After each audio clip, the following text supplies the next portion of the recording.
Let's bring on board then Mr. Sanjay Lalbhai, CMD at Arvind Limited, and find out what really is happening with the company.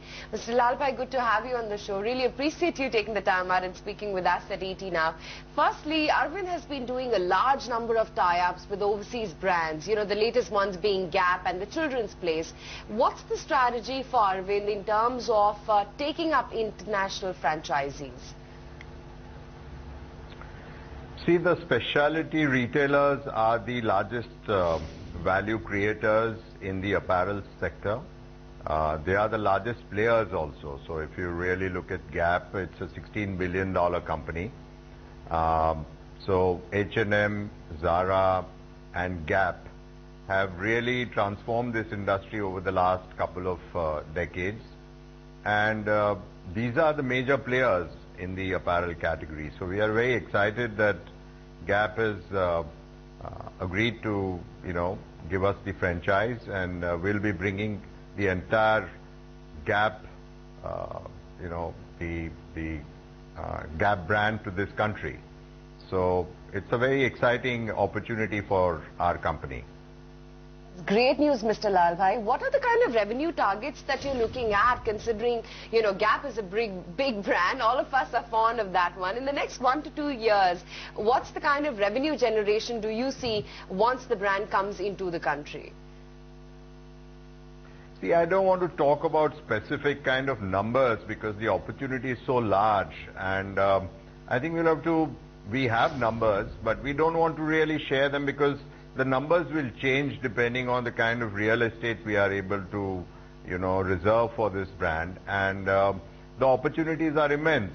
So first, let's launch it in sometime early in the next year, and then we will see. But it's a very large opportunity, as we are saying that these are the large players in the apparel sector.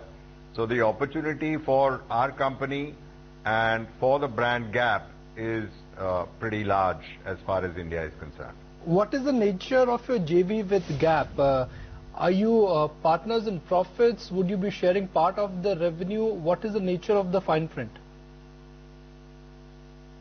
No, it's a license which has been given to us. So the entire revenue and profitability will accrue to Arvind Brands. We'll be paying them a royalty. So that's the arrangement. Mr. Lalbhai, for the moment, Arvind is managing multiple global brands. Do you think you can manage so many global brands, because ultimately these brands, they compete against each other? Not at all. They are all in separate spaces. They are all unique brands, and even they are in bridge to luxury. They are all established brands. As you have seen, all these brands coexist in any developed market, and they all have a market share for themselves, and they have a loyal customer base. So there is absolutely no way of infringing on each other's kind of territory, and we believe that all these brands will achieve very good standing in the apparel sector in this country, and each one of them are going to be extremely valuable. So be it Calvin Klein, Tommy Hilfiger, Gant or Nautica in the bridge to luxury, all of them are doing extremely well, and I think they will emerge to be, major value creators for Arvind. Mr. Lalbhai, since you're not giving us any revenue targets, tell us what's the total investment like for both Gap as well as Children's Place, from the royalty to till the launch actually takes place. No, I can share this with you that the, one particular Gap store would be around 10,000 square feet.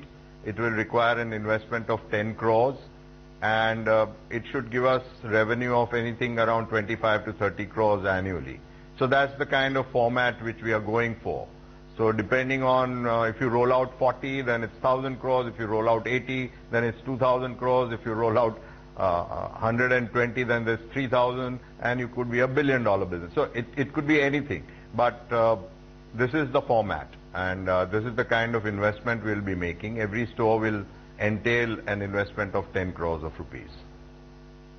Mr. Lalbhai's percentage of your total profits, how much currently is coming from only some of these global brands which you are selling in India? I didn't get your question. You know, our EBITDAs and profitability of brands, we are not separately reporting, but we are giving you the EBITDAs. So the EBITDAs are growing quarter in, quarter out. Our brands are growing anywhere between 30 to 35% in revenue terms. And as we have told you many a times that there are power brands which are established brands which are giving us very good EBITDAs, anywhere between 12 to 15 to 16% EBITDAs. There are growth brands which are becoming power brands, but they still require a little bit of time and traction to become the power brands. So they'll be in single-digit EBITDAs. And there are new opportunities where it will take a while before they start giving you, positive EBITDAs. So it's a portfolio, and the portfolio is doing pretty well. We are as per budget. We are moving as per budget. And this business is going to become very valuable as far as our company is concerned. I'm going to shift the scope of the discussion from foreign brands to e-commerce. Arvind has recently forayed into e-commerce. Many experts who track the retail sector, they are of the view that the e-commerce, advent of e-commerce industry will completely change the dynamics for traditional retailers. What are your thoughts on that? We completely agree on that. See, omni-channel is going to happen. So online and offline both are going to become critically important to apparel category. We are fully aware of that. And so we have taken, it's just not a channel extension as far as e-commerce is concerned. So the entire e-commerce opportunity as we see it has been housed in a separate subsidiary. We are recruiting some of the brightest and the cleverest people in this new company. The entire culture and work ethos are completely different. So what it takes to really build a new startup, e-commerce startup, that kind of entire ecosystem has been created. And we have very ambitious plans for this. So we understanding this space very well. And this is one of the few categories in e-commerce where the margins are extremely good. You know, in many categories where e-commerce companies operate, many of those, the margin models are not good. But, as far as the apparel category is concerned, the margin model is extremely good. So we are very excited. We are going to do wonderful things, create a new one opportunity has been already launched. And I think next year we'll be doing something more substantial in the entire e-commerce space. So it's a very important space as far as we are concerned.